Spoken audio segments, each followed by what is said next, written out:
mbokk yi asalaamaaleykum jërë ngeen jëf ci fasante ko lëre gi ak wuute gi ci tànn gi Sud FM seen rajo 98.5 Dakar kàddu gi bàyyi ko Sacré-Cœur ñu lëkkaloo ci ak suñuy diwaan juróom-ñeenti waxtu jot na bisimila ci xibaar. Adama Ndione. li ci gën a fës bokk na ci jàppante yu tar yi am bésug tey gi foofa ca Dougar diggante askan wa ak way takk der yi gannaaw bañ ca tegee loxo lu war a toll nag ci ñeent ci ñoom gendarmerie tey ji daal dinay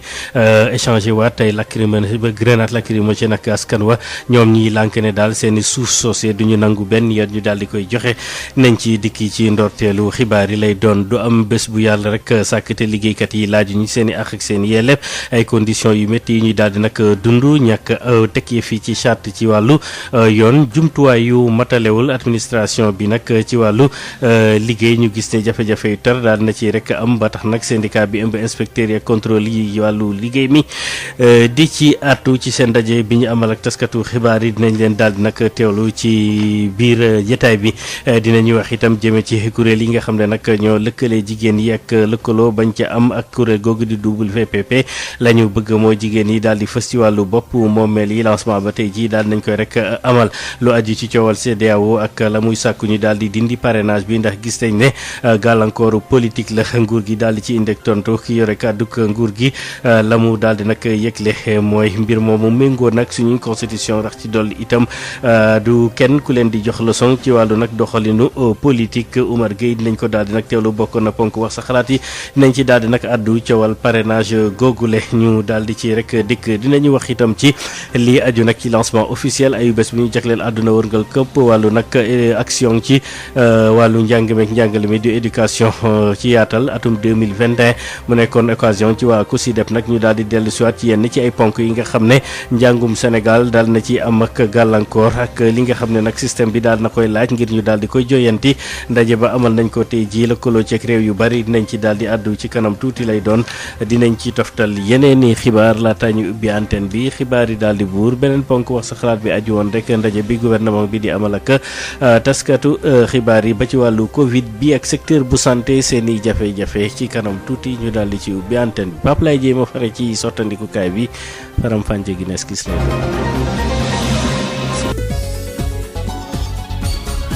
Adama Ndione. ci kàddu gi tàngoon na jër tey jile foofu ca Dougar way takk der yi ak nag askan wa daal di jaamarloo bu métti gannaaw ba nga xam ne ni ki démb ñeenti nit teg nañ leen loxo gendarmerie tey ji delluwaat na ca barab ba ay sànnante daal di cay jépp tiiru grenade ak lacrymogène loolu nag ba muy am fekk na maire ba di dem ngir seeti askan woowee daal di nag ñaawlu taxawaayu nag maire bi ñu jàpp ne dafa taxawu ci beneen wet gi ngir rek ñu daal di daaneel kër ya nga xam ne moo féetee ca barab boobu ñuy wax pick-up ay lacrymogènes yi ñu daal di nag sànni kon askan woowu ñu ngi daal di aartu ne ñu daal situation bi garaaw na lool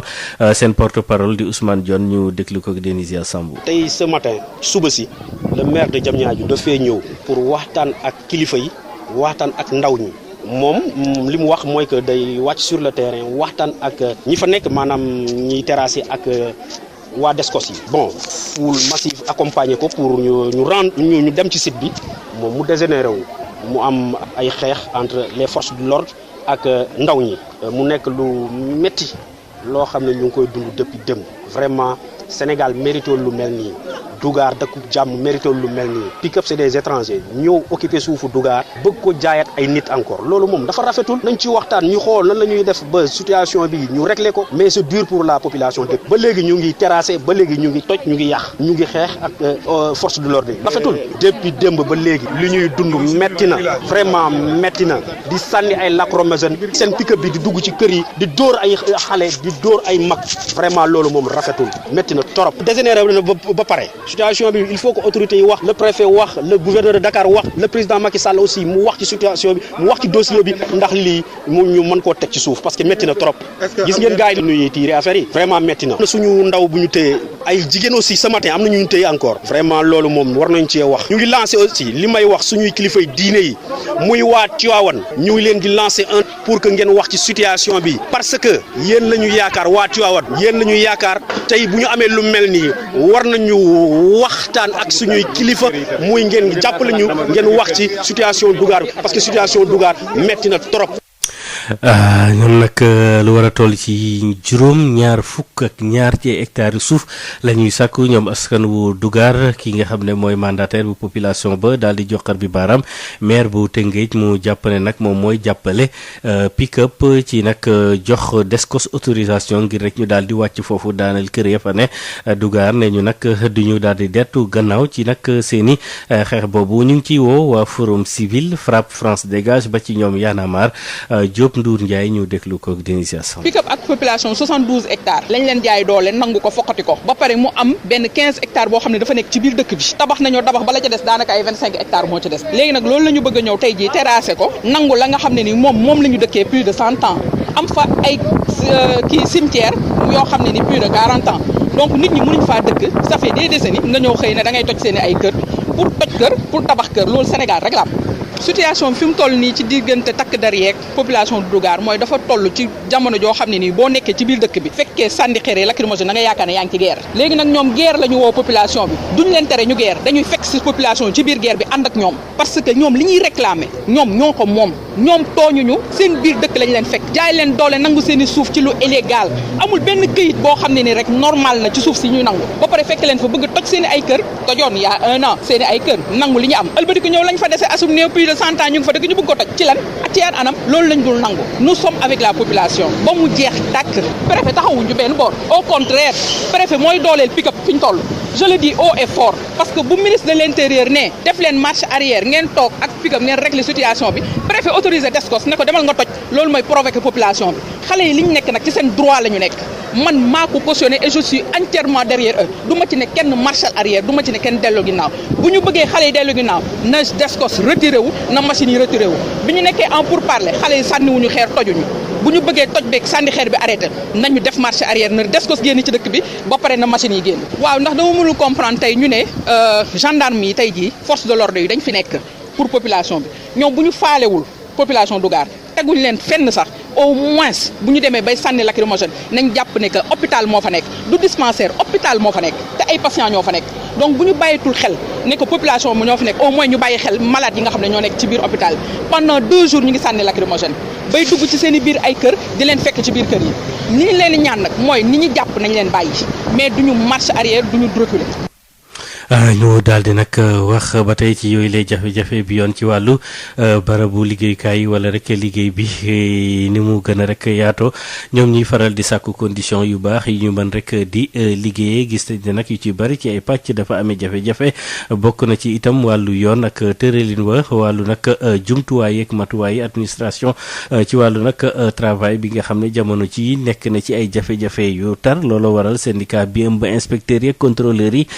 yu travail di ci daal di artu amal nañu ndaje taskatu xibaar yi organe googu nga xam ne nag moo war a taxaw ngir code du travail ñu daal di koy nag jëfe moom nag yëkkati na ci ay kàddu wax ne jamono ji daal mbir mi garaaw na lool ci barabu liggéeyukaay bi ki yore seeni revendication syndicat di Mouhamadou Fall ñu déglu ko ak Adja Issa Niang. syndicat des inspecteurs et contrôleurs du travail dañoo génnoon def conférence de presse loo xamante ni bii baaxoo wuñ ko di ko gis. lu ko waral parce que dañoo toll ci jamono boo xamante ni bii néew na nga seetaantele wala déglu ay information te déggoo ay liggéeykat di ñaxtu ndax niñ leen di jëlee ci seen bërëb liggéeykaay dëppawul ak yoon alors loolu nag dem ba nga xamante ni bii mu indi ay difficultés yu ay jafe-jafe yu mag ndax tey jii gis nañ ci yenn entreprise yoo xamante ni bii condition de travail maanaam anam bi ñuy liggéeykat yi dem na ba nga xamante ni bii ñàkk ci sa bakkan lu yomb la wala nga am ci ay gaañu lu yomb la lu ko waral parce que ñàkk sàmmonteeg ak li nga xamante ni bii moom la yoon tëral léeg-léeg nag liggéeykat yi également wàcc ci mbedd bi wax ni seen salaire baaxul amuñu benn garantie maanaam état protégé wu leen loolu nag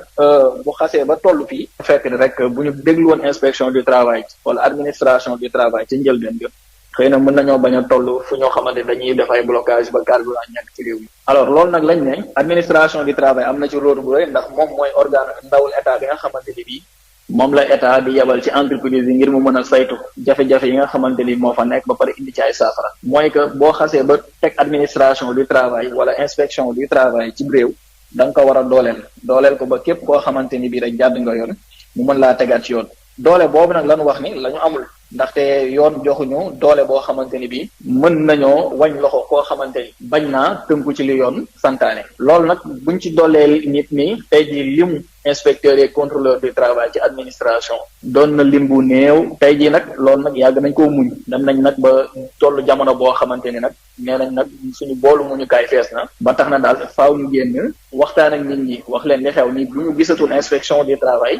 wala bu ñu gisatul njëriñam nañu xam ne du ci inspection du travail waaye ci ñi suñu njiit ñi nga xamante ni bi ñoom ñoo ñu jiitu ñoo dooleelu inspection du travail ni moo na mu waree. ñu daal di nag wax ci wàllu politique fexe ba daal di taxaw jigéen yi mu mën jot ci boppu mairie ak conseil départementaux yi loolu waral kuréel googu nga xam ne nag mooy 3WPP di wuyoo ci turu Women Political Participation ñoom nag dañoo daal di door seeni campagne ngir rek daal di wax seeni mébét lëkkaloo ci nag ak leader bu UCS di Abdoulaye Baldé maire bu Ziguinchor ci loole itam maire bi nee na partim pare na ngir gunge leen daal ci wetu kuréel googu du WPP bu ko defee seen projet ñu mën cee daal di nag am ndam ndaje ba tey ji amal nañ ko ñu daal di xam ne yeneen parti politique yi dinañ leen daal di seeti ci boobule projet Ismaïla Marcel Coly ngir lancer plaidoyer ngir yokk limu jigéen yi ci bopp moolmeel yi la WPP daje tey ak Abdoulaye Baldé di leader UCS ngir gën koo xamal bile projet waaye it pour mu jàppale leen ci bile plaidoyer ki xam le lu ñu mel mooy Fatou Sow Sarr di coordonnatrice WPP maanaam Women Political Participation in Africa. tey dañu ñëwoon seet si président Baldé bu UCS pour ñaari mbir benn bi présenté ko programme bi gërëm ko sargal ko si li mu bàyyi ay jigéenam ñu mu tànnal ñu ay jigéen ñu ñëw bokk ci programme bi ñaareel bi c'était pour un plaidoyer parce que comme ñu ngi jublu ci élection locale yi te ñëpp gis nañ ni liggéey bi ñu def wane na ni Sénégalais barewuñu si maire yi si téeméer juróom fukk ak juróom-ñaari communes yi fi am li fi nekk si ay maire fukk ak juróom lañu dafa ndaw torop conseil régional yi tamit ñaar rek ñoo ci nekk si ñeent fukk ak juróom ñu ñëwoon commencé ak moom. WPP fas yéenewul yem ci Abdoulaye Baldé ak njiitu réew mi Macky Sall waaye fas yéene na lawal ndaje yu mel ci bépp parti politique bu nekk ci mim réew. ni ñuy ñëwee seet président Baldé noonu la ñuy wëree aussi seeti leader yeneen parti politique yëpp pour wax leen suñu soxla bi nga xam ne mooy soxla jigéen ñi mooy soxla askan bi tey am nañ ci yaakaar bu baax ndax président bi ñuy ubbil moom nangul nañu te gëm nañ ñi ñeneen ñi ñu seeti ñëpp daañu nangu li ñu leen wax. kii di Abdoulaye Baldé doon leader UCS xamal na jigéen ñi ne dina leen jàppale ci bile projet. parti bu demee ñun rek c'est-à-dire ànduñu ak keneen te ñu am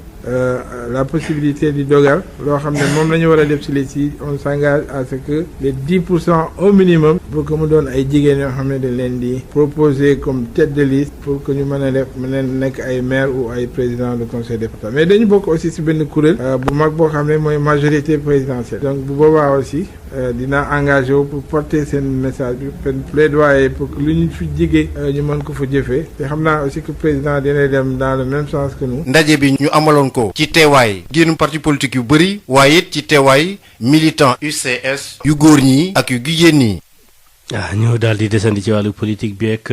tontu porte-parole gouvernement bi daal di wax ci dogalu nag cour justice bu CEDEAO moom mi sàkku ñu daal di fiy jëlee parrainage bi Omar Gueye daal di wax ne système parrainage bi méngoo na constitution bu Sénégal rax ci dool itam Sénégal réewum démocratie la boo xam ne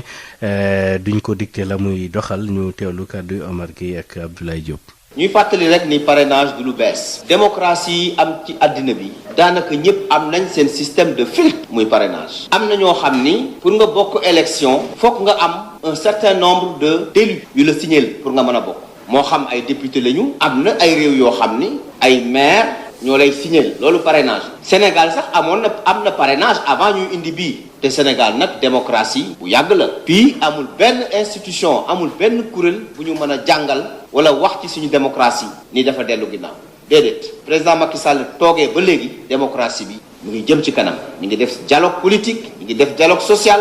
ñu ngi organiser ay élections yoo xam ni kenn contesté wu ko masul am benn contestation boo xam ni am na ci wàllu élection yi nga xam ni moom la ñuy def au niveau du Sénégal muy ci bitim réew ñu koy saytu ak ñi ne ci biir donc ñun ñëpp fekk nañu élection yi Sénégal moom kenn mënu la sàcc élection kenn mënu koo truquer ndax benn yoon ngay voté te booy voté ña fa toog ñëpp ñu représenté candidats yi ña nga fa donc nous sommes une démocratie vraiment majeure donc tolluwuñu foo xam ni dañuy am lu ñu xamante ni moom la ñuy wax. Sud FM. ñu daal di wax ci lancement officiel ay bés bi ñu jagleel àdduna wërngal këpp wàllu yëngu-yëngu ci wàllu éducation 2021 muy occasion ci COSYDEP mu daal di dellusiwaat ci ponk yi nga xam ne yu am solo la ci wàllu éducation bi Sénégal def na ay jéego yu am solo ci système mu njàngi bekk njàngale mi waaye itam des na ci wàllu budget investissement yi des na itam doxalin wi ci yeneen ci ay banqaas ministère bi ñu dénk wàllu éducation nationale ne ñu xayma nañu ab déficitu jàngalekat yu war a toll ci fanweer ak juróom ci ay junni jàpp ñeent fukk ci ay junni ci ay jàngalekat mu nekk occasion ci waa COSYDEP ngir ñu def yenn ci ay digle yi ñu jàpp ne buñ ko defee système bi dina joyantiku lancement boobu ñu amal ko ci li ñuy wax web binaire lëkkaloo ceeg réewum Niger Cap-Vert Burkina Faso ak Sénégal fii ci siège bu COSYDEP Aïssatou Gueye Ba. Sénégal dugal koppar gu ñu mën a xayma ci 25,6% ci budget am jëmale ko ci lu ñu naan éducation nationale jamono bi nga xamante ne nag ci àdduna bi yëpp ñoom lu toll ci 20% lañ ñu daal di dugal ci seen système éducatif mu mel ni nag Sénégal def na ay jéego yu bëri jëm ci wàllu woowee waaye mu mel ni nag ba tey lu bëri des na. école boo xam ne amul ndox amul gànnuwaay wóorul en termes de sécurité évidemment que foofu xale mënu faa amee qualité. pàcc bu nekk bi nga xamante ne soxla na financement amul équité loolee waral lu bëri manqué fi lu ci mel ni jàngalekat yu doy ak it ay table banc Cheikh Mbow mooy directeur exécutif bu COSYDEP. kon nag bu ñu xamee ni boo amee benn école si ñaari école amuñu ndox fi ñu toll nii boo jëlee fukki école ñeent yi am nañ ay problème mu gànnuwaay boo jëlee it téeméeri école genn wàll bi lu ëpp genn wàll bi amul sécurité maanaam amul mur amul lépp loo xam ne day aar jàngalekat yi kon loolu nag dafay nekk loo xam ni war nañoo mën a yëkkati yëngal ñu ba nga xam ni dinañ mën a am budget bi fuñ ko si ñu si mën a jagleel fànn. loolee waral nag Sénégal war a ut ay pexe ci naka la war a séddale koppar gi muy jagleel wàllum éducation ngir pàcc bu nekk mën ci am wàllam. tey boo xoolee li ñu tuddee budget investissement ak budget fonctionnement gis nga ni as tuut la ñuy jël di ko jagleel ci lépp loo xam ni wër na environnement wu li wër école bi. war nañoo calculer xalaataat ba indiwaat yeneen façon yoo xam ni danañ ko mën a financer yu mel ni taxes yi ay taxes spéciales mën na financer waat éducation loolu def nañ ko te yooyu dund nañ ko déjà ci aéroport bi yenn produits de luxe yi war nañ cee mën a am loo xam ne pourcentage bi ñu jël na lii dañ koy jagleel éducation bu ñu ko xoolul dinañ continuer kese di yem ci li nga xam ne moom la leen won mooy système boo xam ni li muy financer mooy juste le fonctionnement mais côté investissement lépp lu jëm ci li ko wër ak gànnuwaay bi dafay am ay manquement am ay jafe-jafe. Semaine mondiale d'action pour l'éducation 2021 kon daal di nañ koy door dëkk yu bëri nar ci àndandoo ngir jàngat jafe-jafe yi am ci wàllum njàng meek njàngale bi bu lépp yembee nag dana tax ñu gën a defaraat lépp lu jëm ci wàllum éducation nationale. Aïssatou ñu daal di desandeek moom bu njëkk bi jafe-jafe bi nga xam ne ci wàllu éducation réew l'Afrique yi amandoon nañ ko mooy jafe-jafe jot nag ci la ñuy duppee données budgétaires rawatina ku ci ne xam lan nga ci daal di nag def muy ci ménage yi wàllu gox-goxaat yi ba tax ñu jàpp ne faaw ñu changer doxalin fexe nag ci question financement yi ñu daal di ciy dugal acteurs yëpp dañ ciy teewlu Abdou Diaw moo yore wàllu programme ci COSYDEP ci micro Aïssatou Gueye Ba. ci ñoom seen webinaire bi conférence bi. dafa am yu ci génn yoo xam ne ay poñ la yoo xam ne presque pays yi nga xam ne ñooy pays Afrique yi surtout yu féete sowu jant dañ ko bokk problème bi ci gën a metti mooy maanaam li nga xam ne mooy information yoo xam ne bu am rapport ak budget information bi nga xam ne aussi moo lay won ne soo ko soxlaa ci budget éducation nationale wala ci budget état Sénégal parti bu nekk boo xam ne war ngaa bokk ki def na ci lii ki def na ci lii duñ ko am généralement et même bu amee ke faat am na sax mais bu amee pour nga egg ci pour joxe ko ku ko soxla jot ci comme journaliste man jot wala peut-être un acteur de l'éducation jot ci c'est très difficile. et deuxième niveau bi mooy constaté nañ aussi ñoom seen budget yi nga xam ne moom la ministère de l'éducation yi am en général du mën a couvrir seen besoin soxla yi ñu am en matière d'éducation moo tax généralement dañuy am ay déficit da la ñu am déficit mooy dañuy manqué jàngalekat dañuy manqué ay salle de classe dañuy manqué ay matière ak support matériel didactique dañuy manqué environnement boo xam ne de qualité seen école yi kooku mooy troisième point bi quatrième point bi maintenant mooy état yi mënatuñu yem rek seen ressources yi nga xam ne mooy ressources internes yi ñuy mobiliser ressources yi nga xam ne mooy yi nga xam ne traditionnellement moom la ñuy mobiliser mais il faut ñu xalaat yan dispositif la ñu war a jël ak yan modèle yoo xam ne ay sources de financement yu bees lay doon yoo xam dañ koy war a wuti mu fekk fi nekk li fi nekkoon yokk ko ñu mën a nekk maintenant à la hauteur n'est-ce pas des exigences de l'ODD 4. liggéey bu bari bu ñu daal di nag def bokk na ci fexe ba daal di taxawal ab service maladie infectieuse ak tropicale bokk ni itam lu war a toll ci ñeenti hôpitaux yu ñu daal di nag tabax lu war a toll itam ci juróom benn centre dialyse yu bees donte feebaru mbas mi jaar na fi teew nag ministère santé daal di xamle ne système de santé bi daal nañ ciy def ay jéego yu am solo ministre Abdoulaye Diouf Sarr daal di koy xamle gannaaw ba muy jiite ci alxemesu tey jile la ñuy duppee revue annuelle bu PNDSS di programme national développement sanitaire ak social Marie Rosalie Ndiaye. mbas mi di Covid-19 sooxal na lu bare bare système mu santé bu Sénégal waaye taxul mu laajale ndax am na ay jéego yu bare yoo xam ne def nañ ko ci wàllu jumtukaay bu ñu sukkandikoo ci ministre de la santé Abdoulaye Diouf Sarr. partout foo dem ci Sénégal di nga fa fekk scanner foo dem Sénégal région bu nekk di nga fa fekk mammographie tey accélérateur de particules ñu am pour def radiothérapie yaakaar naa ne ñëpp xam nañ ko mooy dernière génération. tey fi may wax ak yéen Sénégal am na ñetti IRM alors que indépendance ba Covid bi benn IRM moo fi amoon hôpital principal. boo demee partout dans le Sénégal di nga fa fekk des laboratoires yoo xamante ne dañuy mën a jël en charge lépp loo xamante ne dafa dem si non seulement test Covid mais beneen test bu ñu war a def laboratoire yi ñu ngi partout dans le pays. fi ñuy wax ak yéen c'est la première fois dans l'histoire du pays gouvernement songanoo ñeenti hôpitaux defar ko war ko livrer ñu war a poser première pierre. au mois de juin du centre national d'oncologie boo xamante ne day jël en charge le cancer. nee na nag jéego yi des na te buñ ko bëggee dab faw ñu jëmal réforme yi nga xam ne yëgle nañ ko ci plan d'investissement 2020-2024 bu njiitu réew mi Macky Sall. ci lu soxal recrutement personnel de santé yi Abdoulaye Diouf Sarr mu ngi nakarlu affectation yi nga xam ne mooy tax mbir mi di lajj. am na liggéey boo xamante ne dañ ko war a taxaw def ko ci hôpitaux yëpp ba képp kuy spécialiste. bu ñu la convoqué affecté la ci benn région nga mën fa dem parce que bu ngeen fàttale ko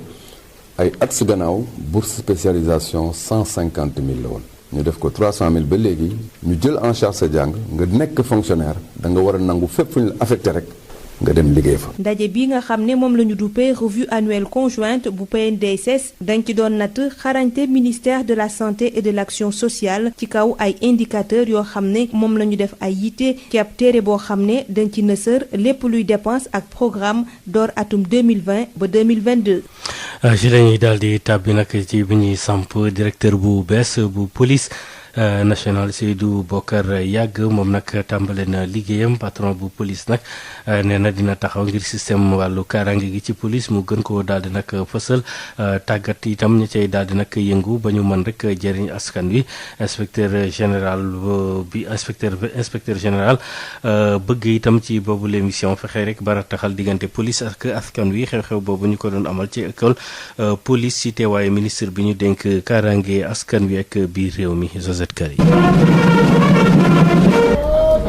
ginnaaw ba mu jotee fañon de commandement ci loxowu jëwriñ gi ñu dénk wàllum biir réew mi noonee la inspecteur général Seydou Bokar Yàgg jël ay fonctions doon njiitum police nationale ci noonee mu jël engagement ngir mën a taxaw temb ci bépp jafe-jafe bi nga xamante ni dina ami. Je prends ici l'engagement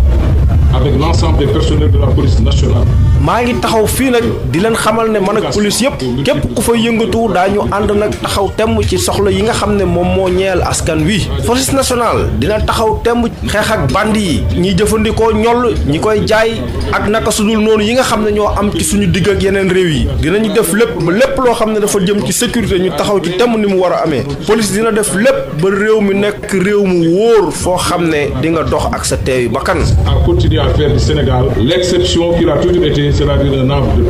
ngir mën a am ndam ci mission bile kii doon directeur général bu bees bu police moo fas yéene sukkandiku ci xarañteef ak pas-pas ay éléments am. Pour ce faire, la modernisation des infrastructures. loolu nag jumtukaay yu bees daañu ko andi ak équipement yoo xam ne dina méngoog jamono ak li ñu soxla waaye tamit policiers yi liggéey gis seen bopp ci li ñuy def ñi nga xam ne ñooy jox xibaar tamit ñu dooleel leen def loo xam ne tamit ñu am xarañteef nekk na loo xam ne daañu ko bàyyi xel bu baax a baax dafa nekk nag loo xam ne moo ngi ñuy xaar looloo tax nag may ñaax ñëpp